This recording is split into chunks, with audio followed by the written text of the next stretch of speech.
All right, aloha friends. It is the Aloha Friday Hawaii Real Estate Show. It's August 15th, and Peter is taking some well-deserved time off this week, so I will be your host this week, and I'm gonna bring in all of our friends here, and we have some familiar faces and then a new face. So you guys all know Ronnie from Kauai is here periodically, and then Ashley from Oahu, like always, and we have a new friend on, Teresa from Maui. She's a long-time broker here in the islands and a longtime friend of mine and Ashley's. And I don't know, Ronnie, did you know Teresa before this? No, Didn't? but I All was right. just noticing that we got all the generations covered here. Yes, we do. Yes, we do. We usually do. I think that's a good thing about the show. We're very diverse and well distributed, right, in terms of demographics. So, all right. So as we get the internets warmed up, let's go around the horn here and give us an update on what's going to happen on the island. How's the weather? And I know Ronnie, you just got back into town, right? So why don't you get started? Yeah.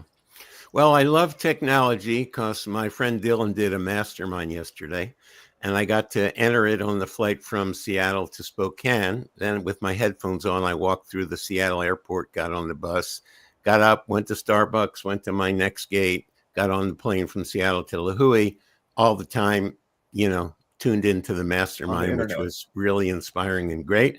It is a gorgeous sunny day with a trade wind of maybe 12 miles an hour. It's one of those days where we go, lucky we live Kauai.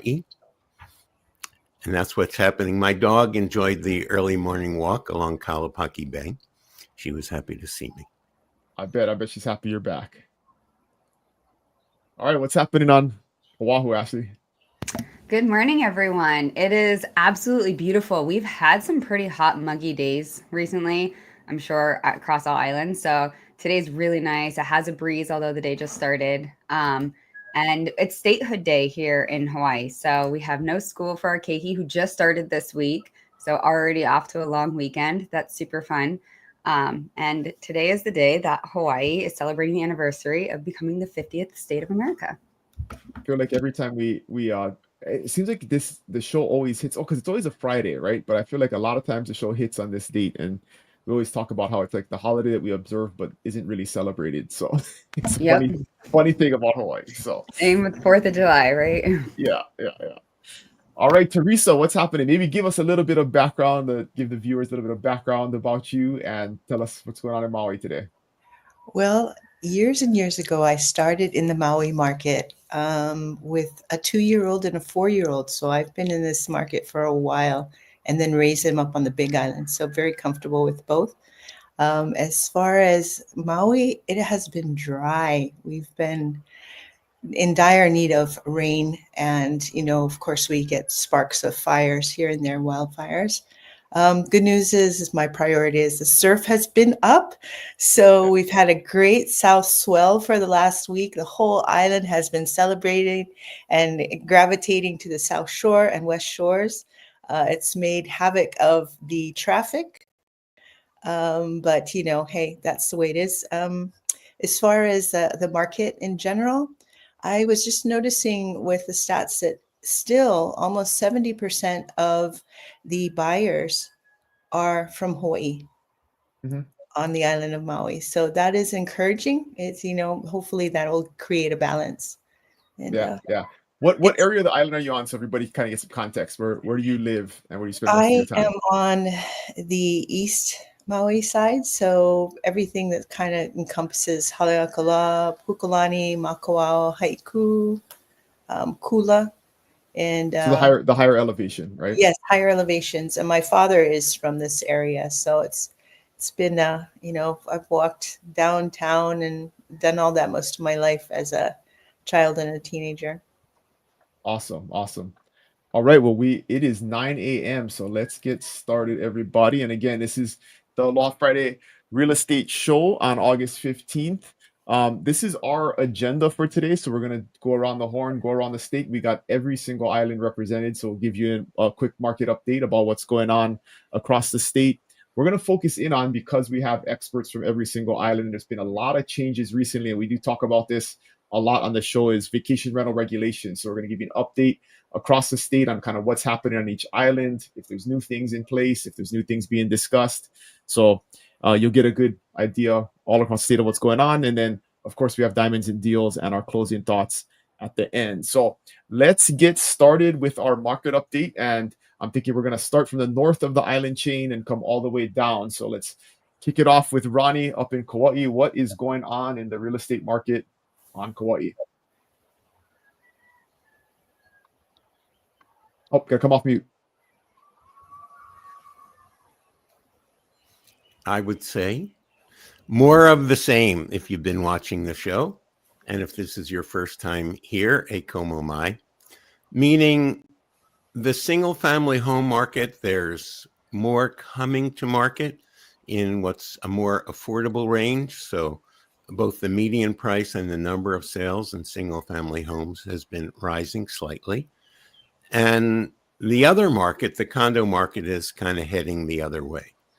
So, primarily here on Kauai, most permanent residents don't want to live in a condo because of the high maintenance fees. And so a high percentage of the owners on the island of Kauai have active vacation rentals, not all. And there's basically two pools of buyers. And one of them is someone very wealthy. They don't care if they rent it or not. Even some people that say, I don't want anyone in my unit. But a higher percentage of buyers, look at it as a business investment. They're buying a business as well as a real estate asset. And so the typical question you hear as a realtor is, well, I just want it to pencil out.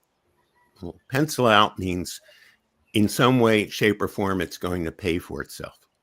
But that equation has gotten extremely compromised, if not non-existent, because of the raising in insurance that we've talked about many times on the show, special assessments, the homeowners' fees, taxes. The island of Kauai seems to change its tax rates regularly. Maybe that's true on every island. But over the couple decades I've been here, the onus of tax revenue keeps going to the wealthier part of the market, right? And the homestead exemption for locals keeps edging its way down. And so you combine all those, and the investor is like, well, this doesn't make any sense to me.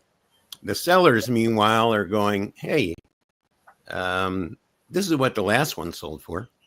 But, I've been through, I guess I'm kind of waiting for the shoe to drop, if you will, because I've been through the distressed market. And my takeaway from the market back in 09, 10, 11, and 12 is when there's a standoff between the buyers and sellers, meaning not a lot happening, the buyers usually win that standoff. So I'm anticipating that may happen, albeit slowly. Of course, Hawaii is different. And we have a lot of wealthy people, especially on Kauai and Maui.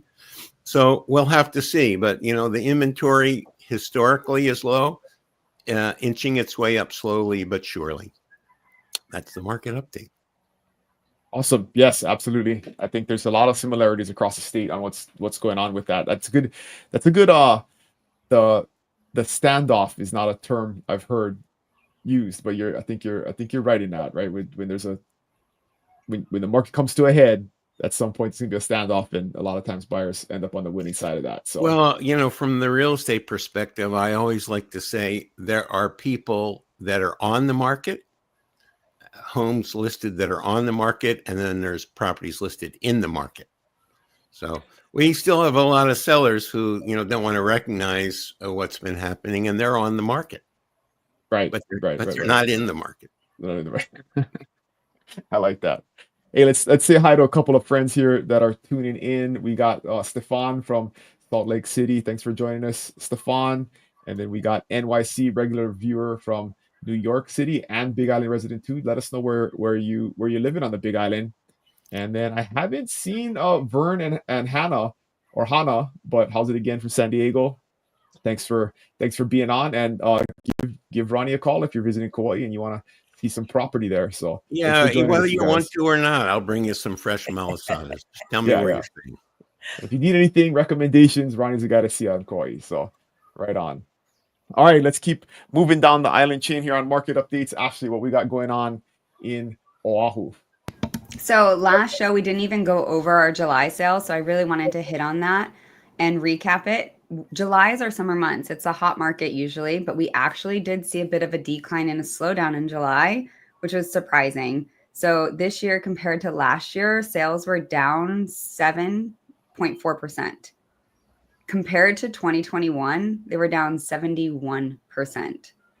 But if we compare that to 2019, which I always like to do a pre-COVID market, it was down 36%. So even in a pre-COVID market, our sales are down significantly. However, that's for single family homes. However, the prices are not reflecting that. So we do have more inventory than before. We are still seeing pretty stable prices. Our median sales price for single family homes is still at $1,075,000. And we've had a slight decline on the condos. So we finally got below 500,000 for condos. It hit 490,000, which is a bit of a decline, even for this previous year to date. Now, the single family home market, we have most of our sales, a third of our sales here on Oahu that are selling between 800 and $1 million. That's taking up a third of our sales for July. And then for the condo market, anything below 500,000 is taking up a majority of the sales, about a third as well. So what are you seeing like a shift in terms of the higher end properties, like the luxury market slowing down? Well, it's our data skewed because we just had a record sale for Oahu at over 36 million that just occurred. So our luxury data is a little bit where was that?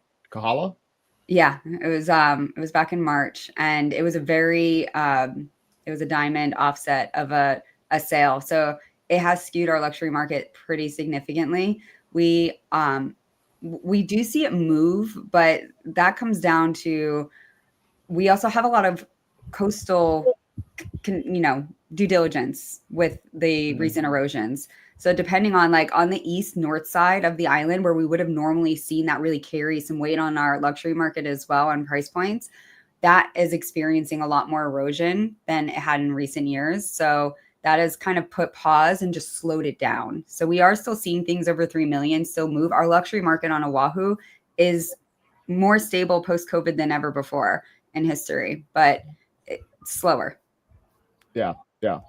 It's that median range. It's that in between. I remember 5 years ago, like anything under 1.5 just flew off the market. But then during the COVID boom, that changed to 2.5. Like anything between 1.5 to 2, which was always that weird. That was always that weird number that things didn't move as quickly. It was a little above the average price point and not quite at the luxury price point.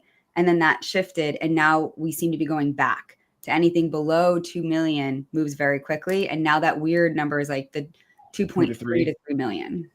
Interesting dynamics. Yeah, it's like above the normal resident kind of family income earner price point, but then below like the ultra rich where you can buy 10 million, right? So yeah. Like every 5 years that seems to shift a 500,000 $1 million range somewhere. And we're kind of going back into time a little bit. But the 3 million up is still a strong market. Interesting. Okay, good stuff. All right, so we got a couple more friends here. We got Rich P from Minnesota. NYC says, Kane'ohe, what you got? Do you got a condo there or a house? And then Queen of Dreams, regular viewer from Oceanside, is here also. Thanks everybody for joining us. And of course, if you guys have any questions you want us to address, we're going through our market updates, but we'll address them right afterwards. So just put them in the chat. And if you got something specific that's always prioritized is what your questions are, we take those live. And if not, we talk about whatever we want to talk about. So we'd rather talk about what you want to talk about. So put them in the chat if you guys got something to ask about. All right, Teresa, getting down to Maui. What's happening in the Maui market? Wow. Well, Maui's in tension, I guess, as it were. So the numbers as far as median sales price are pretty much holding to similar numbers as of last year. So for the condominium market, for July, we're at a median of about 675,000. And residential wise, we're holding at 1,000,003 and just above there. And that hasn't really changed since last year's numbers. Gosh, we've got an issue here because we're dealing with what I don't know if you've heard about it. It is the Minatoya list. And we've just gone through that with the council, where in 2001, corporate council decided to take about 3,000 units around the island and give them permission to do short-term vacation rental. And that has kind of changed things a little bit for us and created tension. Right now, the preliminary ruling is that those 3,000 units will come out of vacation rental and will go back into long-term rental in the market, which will, of course, drive down the sales prices just a little bit and kind of shift what, the types of folks that are occupying which these areas that are short-term and long-term together combined. When I look at the months of supply in our inventory, our single family is on the border of being a buyer's market, at around 7, a little above 7 as months in inventory. And when I look at the condominium, then we are definitely showing a shift at about 15% here. Yeah, Close to, go that is a ahead. big outlier on Maui, right? Is the months of inventory for the condo market is crazy, which is a result of like what you were just talking about, the uncertainty with the vacation rental market, right? Would you agree that because people don't know what's going to happen with the vacation rental market, they're really holding off on buying condos that potentially would be used for investments, like Ronnie was talking about? Right, right. And now that the preliminary decision has been to move those 3,000 units back into long term and to really cut off that allowance to do short term, it's still, I think it's still pretty tough for everybody. But the market's good. We're holding it 400 units for this year so far as residential, and about a little over 400 units in condominium. But the telltale is, like Ronnie was talking about, it's about people and their investments and, having vacation rentals. So we need to sort that out. Yeah. Yeah, we're gonna dive deep into that here in a second. So absolutely, the vacation, it's an interesting dynamic where the uncertainty of what's going to happen with vacation rentals impacts the market so dramatically, especially in a place like on all our islands. Really, when we have a big condo market, and a big portion of the condo market is investors who are buying to vacation rent. So yeah, so more coming on that in a second here, guys, in terms of vacation rental regulation updates. And if you guys have any questions about those, put those in the chat and we'll address those also to give you updates and our opinions on what's happening and what's going to happen. And we got one more. We got what is that? Taniri from Hilo. Thanks for tuning in locally on the Big Island. Good to have you here.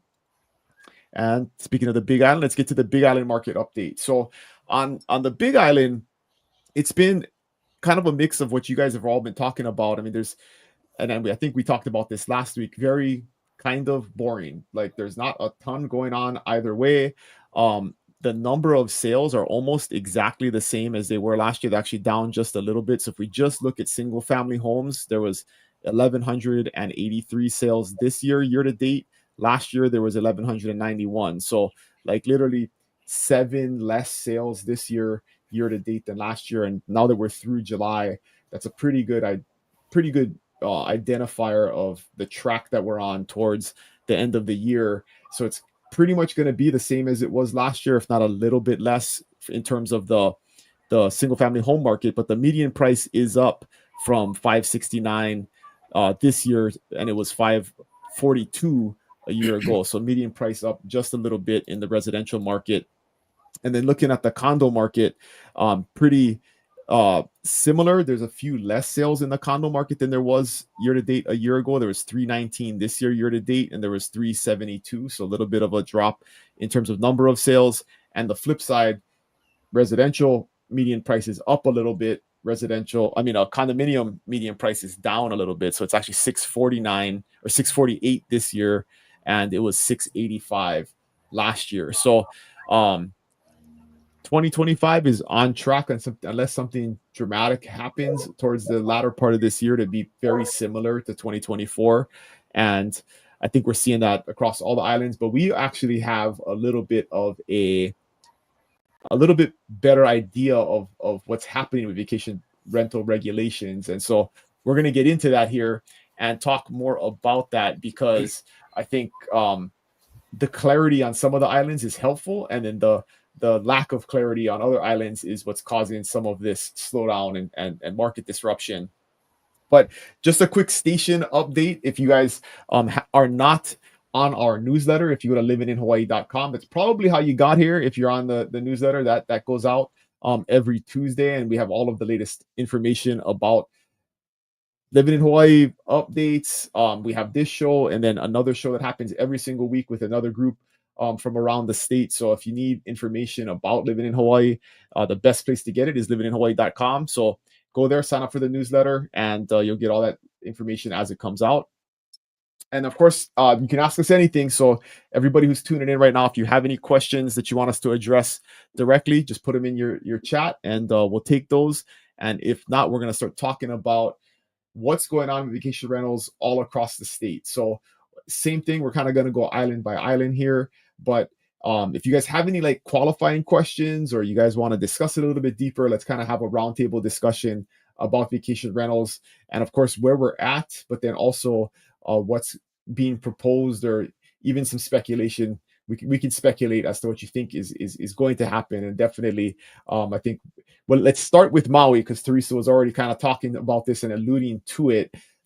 There's some current legislation going on right now with the counties, and maybe we should start with that just as an introduction. Is that every county governs itself in terms of vacation rentals. So this is a very important thing to understand as somebody who's looking to either buy or invest in a vacation rental. Is you do have to talk to an expert in on each island, because the dynamics are very different, the regulations are very different, the way it's taxed is very different. And so just because one of us says one thing, it doesn't mean it necessarily applies to another island. And so I think right now Maui probably has the most dynamic situation with vacation rentals. So let's start with Maui and get an update from Teresa on kind of what's going on and what you see happening over the next few months. All right, the two words mentioned, Minatoya list, right? So they comprise of about 3,000 units all over the island, and the sense of urgency to go ahead and put those units back in long term, and also offer them up for purchase, of course, is the Lahaina fires, which happened in 2023. So preliminarily, the county council has voted to move that forward and to end the allowed STVRs that exist in the market right now, or on the market, however you want to say that. So for Lahaina to restore rentals, long-term rentals and whatnot, 2029 is going to be when that starts to transition. For the rest of the island, that is supposed to start to transition in 2030. The details of that are still being worked out. It's just that the decision was made to do that. How it's impacting the market now, people are looking at long-term purchases and rentals in complexes that normally they wouldn't. The biggest concern right now is the HOA fees, excuse me. And will someone who is a full-time resident be able to pay $1,000 plus a month in addition to the mortgage? That's kind of like the highlight for me, the top of mind, as far as the vacation rental market here. Yeah, that's something that's always kind of overlooked or not taken into account. Is the intent is good. You want to get this back into long-term rentals and make more housing affordable to folks. But when you run the numbers of property taxes and mortgage on a property, and then what you got to rent it for, does it still pencil out for the average person that needs an affordable rental, right? And I think that's a challenge right now, is it doesn't. Right? I mean, if it's a $500 a month in taxes and $1,500 a month in HOA fees, you're at $1,500 a month without any type of mortgage on it, or the ability to make a profit, right? And now you're talking about renting a 1-bedroom apartment out for $2,500, $3,000 or something just to break even and maybe make a little bit of money. And it just doesn't make sense for a property owner to do that. So yeah, it's an interesting problem, but I think, would you agree? I mean, right now we just don't. I mean, there isn't a ton of clarity, right? This is all still. What's the situation with the council? Is it already approved, or is it happening shortly, or what's happening Well, there? it's their preliminary decision that they will go ahead and phase these out. The problem is the issue is more complicated than that. So you've got, we all talk about zoning, right? Hotels and hotel zones, and then you've got these exceptions, and then you take away these exceptions. So it's a far broader issue and complicated issue, but they're moving in that direction to put these 3,000 units back into the hands of people that are, say, more full-time here. But it's not going to be an easy one to solve. So that's where it's heading. How it turns out, right now the county is like, oh my gosh, the stacks of lawsuits that they're, contemplating happening, and all of this and all of that. But that's the preliminary decision.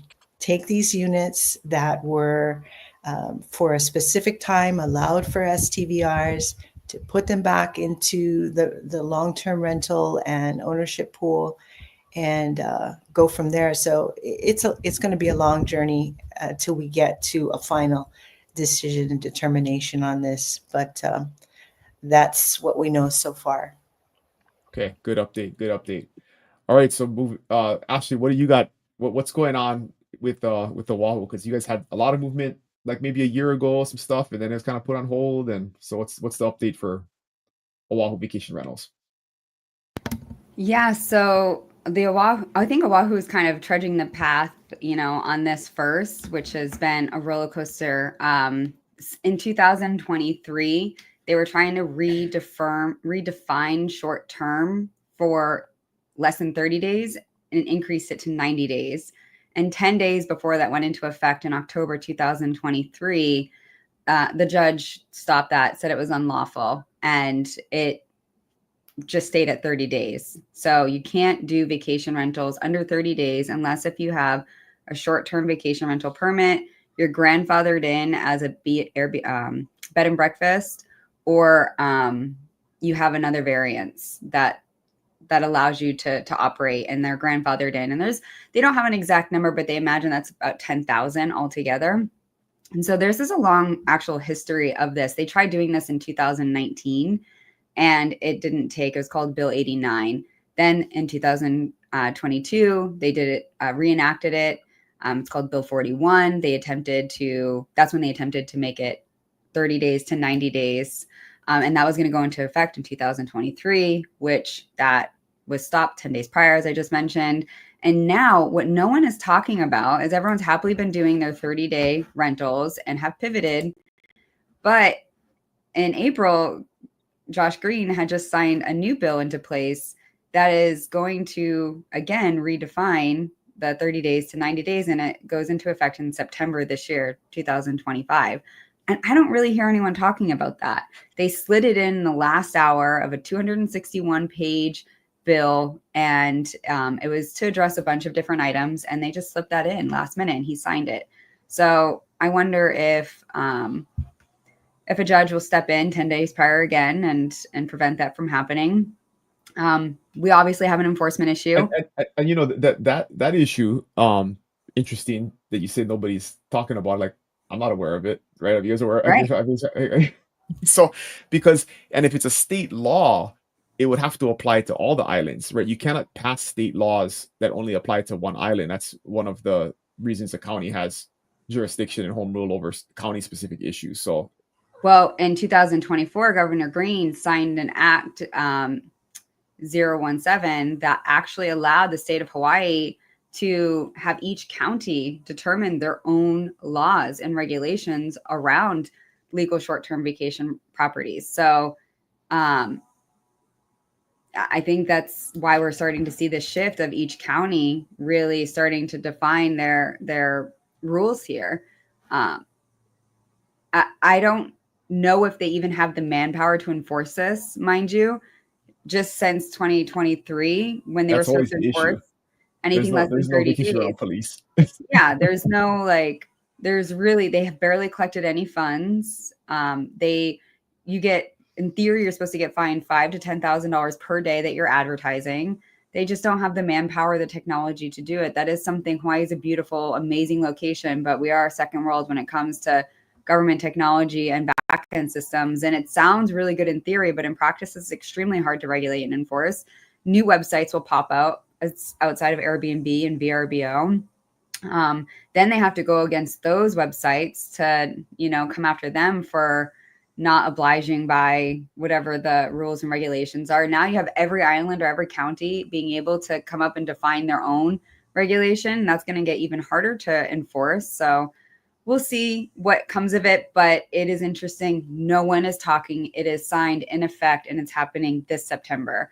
And I was looking it up because I knew that we were going to talk about it, the show, and I was surprised because I also have not heard of it. And I double checked and I was looking over the bill and I was like, hopefully you can clip this out and, we can get people talking about it because there needs to be obviously public opinion in this. And otherwise it might slip through. Yeah, there was an interesting I'll give you guys some numbers right now. Study that consultants did for the Big Island, and I'll talk more about this in a second in terms of like the Big Island updates. But there's been this big debate on the Big Island also about what do we do and updating our regulations. And so this study looked at what is the total impact of vacation rentals, economically across the state. Because this is always the debate. Like, right, we're talking about this with Teresa about, housing is a problem. There's not enough housing. We want to create more affordable rentals. But then our economies are completely based on tourism and visitors. And the total spending of visitors in Hawaii is over $20 billion a year, and it's 17% of the state GDP. So it's a significant, almost 20% of all the spending that happens in the state are done by visitors. And about a third of all visitors who visit stay in vacation rentals. So it's pretty significant if we regulate or limit the amount of availability of vacation rentals, the impact that will have that'll cascade across the economy. Because and we experienced this on Maui, right, Teresa? I mean, after the fires and people said don't come, people didn't come out of respect for the wishes, and then that year afterwards, I mean, it was rough. I mean, many businesses closed, lots of unemployment. I mean, there was just a lot of economic suffering due to people not being there. And I mean, yeah, do you have any kind of examples of that firsthand that you noticed? Well, I think in the areas where there are hotel resort zone properties, the occupancy rates, dropped, and that's probably the first thing that you start to see. And then, where are the jobs for those people who work in the hotel industry, based on that drop in occupancy. As far as the apartment zone, the A1 and the A2, where the STVRs are still being allowed but will be stemmed, it was pretty solid because people are, when they start to rent STVRs in the apartment 1 and 2 area, these are people that come for longer periods of time. And they're them altering their schedules on how much time they spend in Maui, not so greatly affected, but definitely the resorts took a big hit. Yeah, an interesting stat that came out of that study, they broke down visitor spending, short-term vacation rental visitor spending per island, and Maui was the greatest. I mean, it was 2.2 billion, Oahu was 1.6 billion, the Big Island was 1.3 billion, and then Kauai was 1 billion. And so interesting that, if you look at the breakdown, Big Island and Maui have about the same population, and it's almost $1 billion more is spent on Maui in short-term rentals versus the Big Island. This was 2023 data, so pre the fires, but it was also like I was surprised that Oahu was so small when Oahu has 6 times more of the population than the Big Island or Kauai has, but of course Oahu has better infrastructure in terms of resorts, right? You guys have lots of resorts, all of Waikiki. I mean, there's a lot more resort infrastructure there than there is on the neighbor islands. So, Well, and I think that Oahu got hit in 2023, 2022 regarding short-term vacation rental. So everything kind of went up in arms in that time frame where there was a lot of uncertainty and a lot of people were not able to do short-term either. So right, yeah, that was right about the time. I think it was even earlier than that, right? It's because yeah, when they really started cracking down. 2019, but Yeah, yeah, makes um, sense. that I think that impacted our rental market, our short-term rental market significantly. And I think it's also important to note that a lot of people are renting what something Maui did and they kept in place. And I don't know, is that going to change? Is if you live in it, you still can do short-term vacation rentals in your own home if you're a resident. That you can't do that here. I'm gonna talk about that here in a second after Ronnie goes. So, Ronnie, what's happening over? Has there been any like recent changes, or is things pretty stable? Is there talk about things changing? I mean, what's going on with the environment there? And I got your slide ready to go too.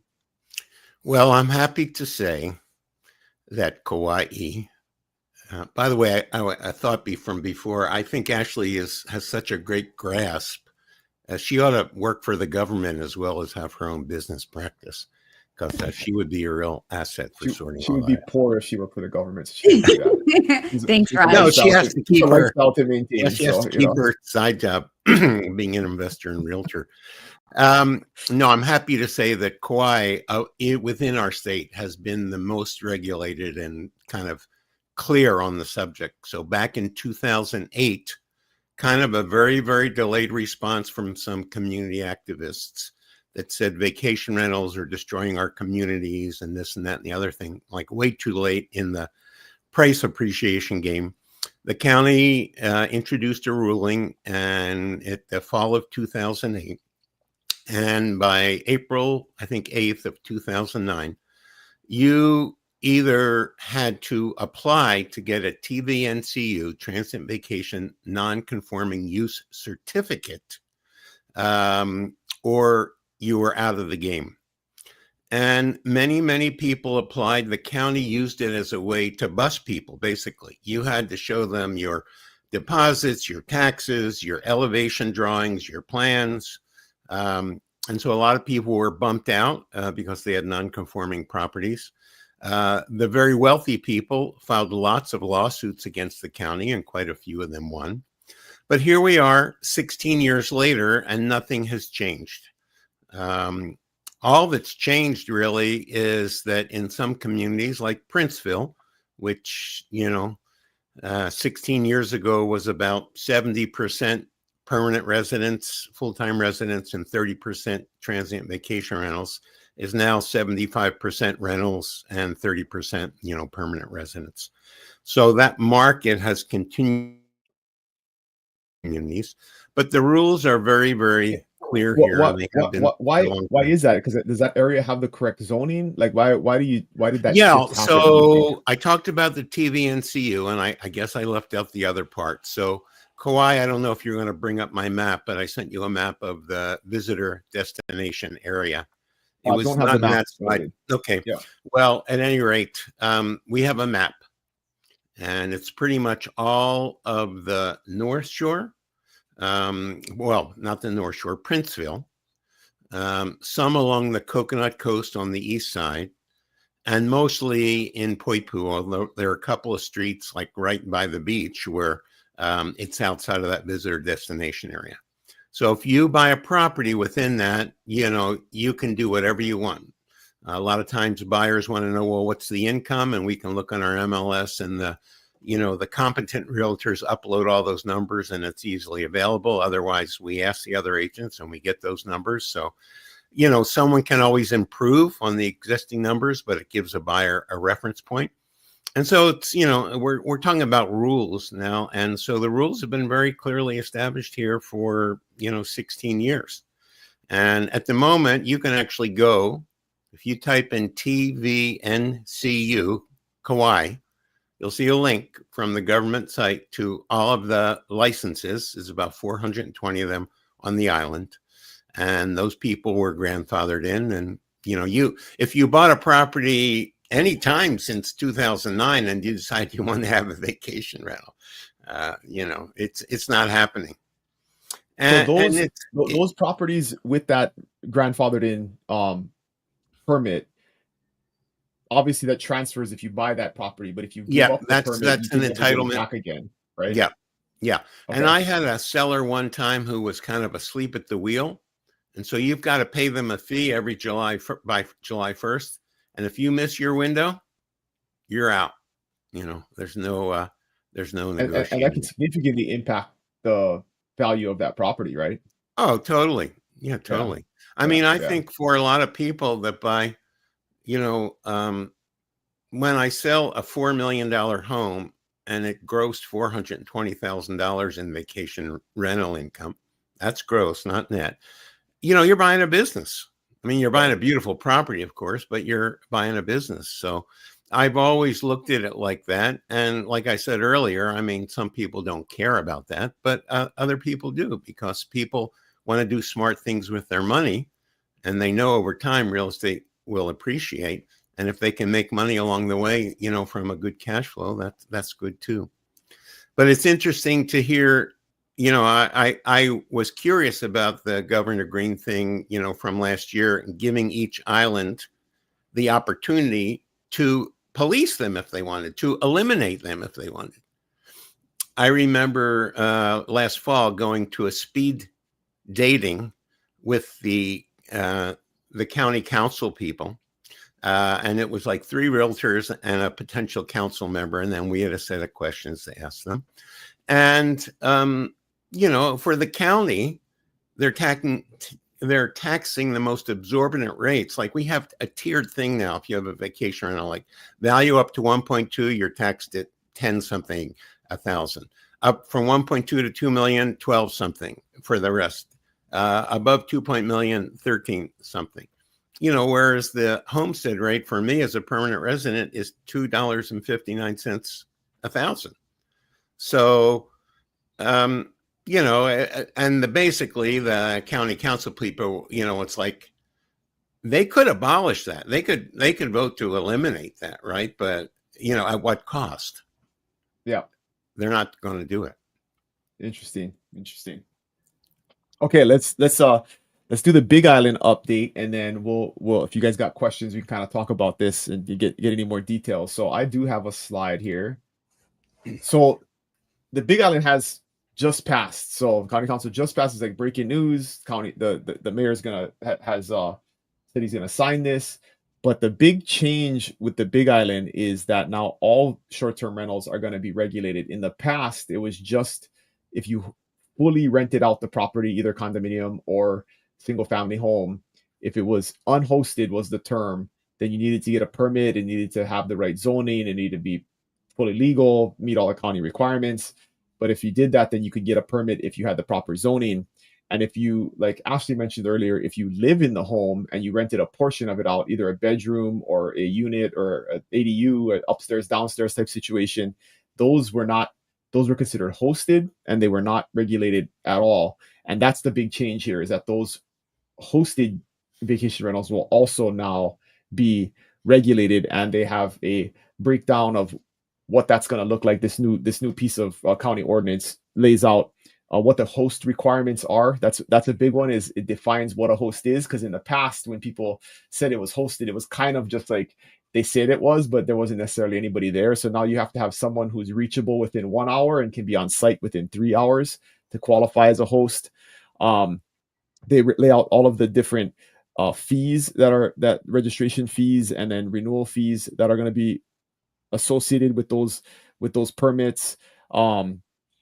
And the big one really is the last bullet on here, is the enforcement and penalties. An interesting change with which we haven't really seen in the past is that they put in the ability for the county to go after the platforms. So we always talk about regulation being a problem and enforcement being a problem because we don't have a county police force of people to go out there and police vacation rentals. But it would be way easier just for one person to go on a website and double check all of the listings on a website like Airbnb or VRBO And if they don't have the proper permitting, the county is now saying they can go after the platform. So not necessarily, they can absolutely go after the property owner that is not properly operating, but now they can go after the platforms. And the really smart thing about that strategy wise is these platforms do have the resources to police this, right? So it's one way to ensure or prevent these unpermitted properties or not properly permitted vacation rentals from getting traction or getting traffic. Is if you tell Airbnb and VRBO, we're going to fine you if you put these properties on, they're going to ensure that these people have the proper permits before putting those properties on their websites, because there's some liability for them, from a platform standpoint. So I think that's probably the most intelligent, smart strategy I've seen in this whole entire discussion is that piece of it, because it is going to make it a lot more enforceable, or at least more efficient to enforce than what we've seen in the past. So that's the big change in the Big Island. Really no change to the unhosted rental part of it, which there was a lot of discussion around that for a long time, and it really just focused in on hosted rentals. So everybody will now need to get a permit, and the wild west of unhosted rentals is gonna go away, because that's what everybody did, was they just said, oh, it's hosted and I'm there, when they really weren't. And there was a lot of that going on where there was still unhosted because there wasn't any real teeth around what a hosted rental meant. So we do have a question from Queen of Dreams about the hospital on the Big Island. I'm just gonna tell you, I don't know what the update is with that, so we'll get back to you on that at a future show. But all right, so what else on vacation rentals? We got about 5 minutes more. We can talk about this. Is there anything we missed? Anything you guys want to add? Why don't you bring up my slide there? You would. Yeah, absolutely. Yeah, just a quick comment for those of you that may be considering. This is what I tell buyers, right? These are your options. So Ashley talked about it before also. I mean, people can self-manage. They do it through Airbnb, VRBO.com. Those companies have grown tremendously. I mean, 10 years ago, you didn't see Airbnb commercials on mainstream television. And, the owner gets to keep 100% of that revenue minus their expenses. And you need someone that's going to do the cleaning. That's usually a pass-through fee. You pay the cleaner, your guests pay the fees for the cleaning. Some people mark that up, some don't. And you need to have someone that's available to do maintenance on the property. Going, sort of down, I guess, down in terms of profitability is what I call boutique management. You've got vacation rental companies, and some of them are small. And one here called Parish Kauai, we think of them as the Grand Hyatt of vacation rentals. Very elegant touch, beautiful fruit baskets when you walk in, and everything about it is first class. And those companies can charge anywhere from 20 to 35%. And then you have on-site management. So big properties that are run by Outrigger or Aston, kind of Pacific area operators, they can charge anywhere from 30% to 45%. And for a lot of people that buy these properties, they don't want to deal with it. They don't want to hear about it. And so options 2 and 3 are the way they're going to go. But for other people, and I think a lot of people feel like self-managing is going to be very, very complicated. And I don't feel that way. These companies make it so easy for you. They really have optimized their model. So again, it depends on what you're looking for in this type of property. For a lot of people, being hands-off, no stress, that's the way they want to go. For buyers that are scrutinizing, I'm sorry. Well, yeah. So on Kauai, and maybe all of you guys can comment on this, right? For the self-managed properties that are, need the permit, are there like a reachable person regulation? Like there has to be somebody, because can you, to my knowledge, can you self-manage from the mainland and not have everybody on the island that is there to? No, they introduced legislation like 10 years ago, that you had to be a licensed property manager. As far as I know, and I hope I'm right, that regulation was never passed. Okay. Ideally, you may want to have that kind of property manager, but when you buy a unit at a complex and you want a cleaner, there's probably a cleaner that's cleaning 7 other, Right. transit vacation rental units there. And that person probably has a handyman that's their right-hand person. And so they go about it. They don't need a particular license. I don't know what that's like on the other islands, but there was for the Big Island, you don't need a license, but if you are an unhosted rental and you're self-managing, you do need a reachable person. So part of the I mean, is, you want to have a reachable person. You wouldn't dare want to do it, without a reachable person. Yeah. And there are some kind of hybrid models, like over at the Kauai Beach Resort that's managed by Outrigger. It's been through many different owners since it became condotelized back in 2006. But you can self-manage. And if your guest, that's in a big resort, when something happens and I go to the front desk, there needs to be some arrangement, right? Otherwise they're saying, well, we don't manage your unit. I'm sorry, your toilet is stopped up. But you're, as the self-managed owner, you buy services and access to amenities on a kind of a la carte basis. So that's kind of a hybrid model. You're leveraging some of the amenities of the resort, but you're also responsible for the financial part yourself. Makes sense. Just Hey, back for to Oahu, real fast to touch on, yes, you need to always have a representative in state for any rental, short or long term. There must be someone a contact in that county. However, for anybody property managing over 2 properties must have a real estate license here. You can self-manage your own properties without a real estate license, or you can have a caretaker on-site or off-site that can do one property owner, their property. But if you have 3 and you're looking for people to manage, like, make sure you got like 3 cousins or 3 different people helping you out. And very good point. Very good point. And then back to Maui, just one clarifying question for Teresa. So with the Minatoya list, them removing, basically, would you say that this current discussion on the change doesn't further restrict the current legal vacation rentals? It's just going to take this huge chunk of currently allowed and disallow them completely, right? So it's not like a tweak in the law or a change in the regulation. It's really just saying, hey, all of these units that were approved all of these years no longer will be, and everything else stays the same. Is that accurate? Right. I believe that's the goal. I think it will influence how we handle apartment zoned properties. But we have enough on Maui as far as hotel resort to accommodate that part of the market. So if you want to buy a vacation rental, there still are plenty that are not part of this discussion, Minatoya list discussion. And that's right. If you call Teresa, she can tell you, hey, this one is or is not. So this is something that if you want to buy a safe vacation rental that you'll continue to be able to use, that absolutely is. And there's a ton of inventory right now, right? According to your market data.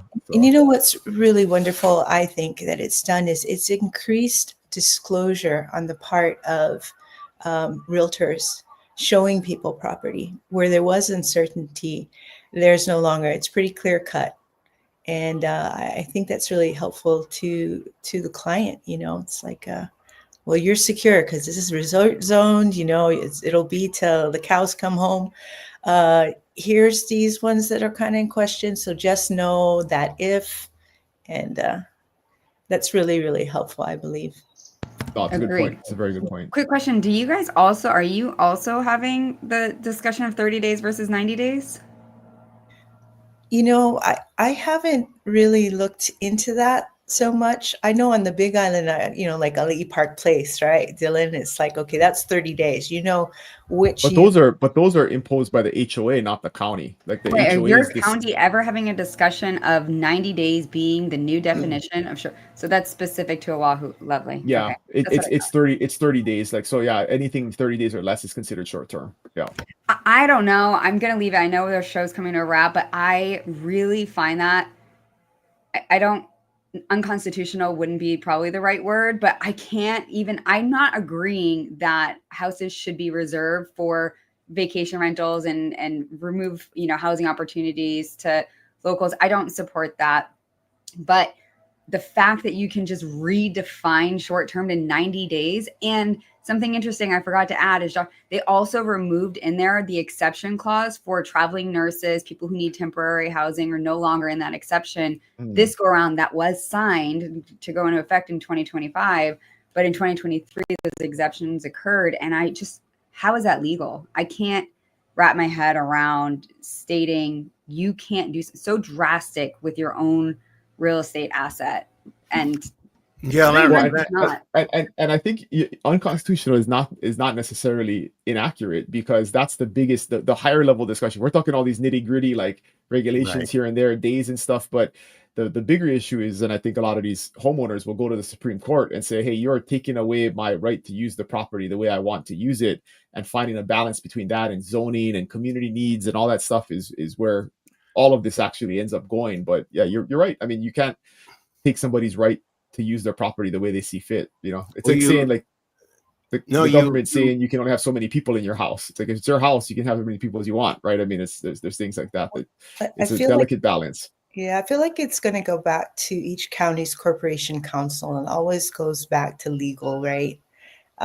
So whether it's unconstitutional or not, it goes back to the legal, and then it comes back out, and it's kind of like the ebb and flow of the tide, right? Until they start to go ahead and just dial it in to make it right, hopefully. It would be so risky. I mean, I read something, an article about the controversial Mark Zuckerberg, that, his budget for the bunker he's building is bigger than the county's entire budget for the year. So I didn't mention that when I talked about, what the council people said, but you take away those entitlements and the lawsuits will flood in, and the county's not in a position to defend itself, really. Yeah. Yeah, especially with the kind of money that exists on these islands, right? I mean, not just Kauai, but I mean, Zuckerberg's an outlier, but there are billionaires that own property on all of our islands that, will happily hire lots of lawyers. So, or own the island itself. We got one of those, right? Absolutely. Yes. All right. True that. Okay, we gotta go fast and wrap up here. We got 5 minutes. We're gonna do diamonds and deals. Let's bring up the slides. So you guys got like 1 minute to talk. And I'll go first since my slide is first. This is a 2024 build in Ainaloa, 425,000, 3 bedrooms, 2 baths.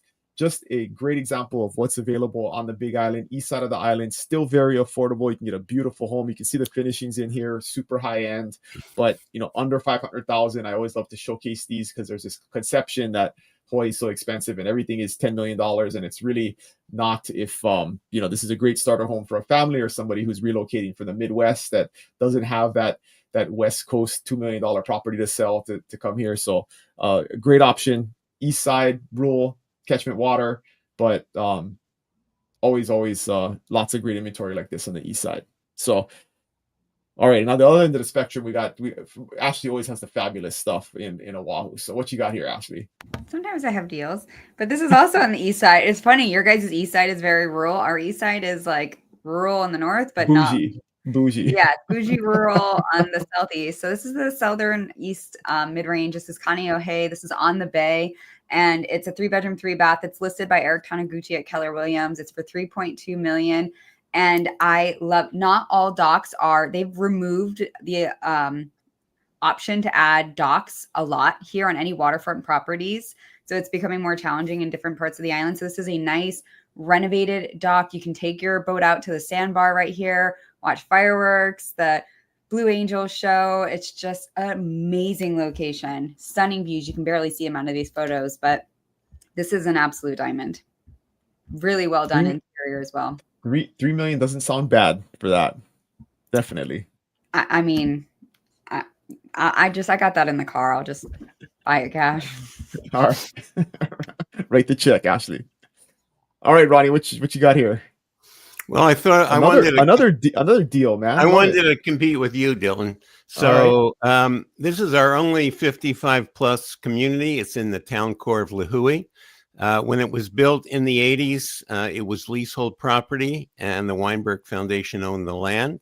But curiously enough, they sold the fee, converting it into fee simple. So this is a 2-bedroom, 1-bath condo. in a community that's got an activity hall with a big banquet room, a gym, a game room, a wood shop, art room, music room, and 2 bedrooms, 1 bath, gorgeous mountain views, trade winds, $459 on expensive Kauai. Very affordable. And 55 plus, right? So no noisy Maintenance kids fee? like that. Maintenance fee, not bad, around $1,200 a month. Bringing Not in the bad. diamonds, Ronnie. Not bad. You can't come All here, right. Ashley. It's going to be a while. Hey, then Teresa, you got anything you want to talk about and highlight? I know we don't have a slide for you, but anything top of mind, property you've seen that you like? Well, yeah, I've got all those millions in my car too, so I'm gonna be with Ashley and just drop by and drop something off. But We'll go 50-50. my biggest thing about Maui for myself is always about large parcels of land. So right near where I am, there's almost it's like just under 2 million for 25 acres. The views are expansive. You could do farming, you can do multiple dwellings and stuff. So that's where my heart is right now. And next time I'll do my homework and I'll bring in a jewel. But 25 acres for 2 million seems like a great deal on Maui. Is there a structure on it?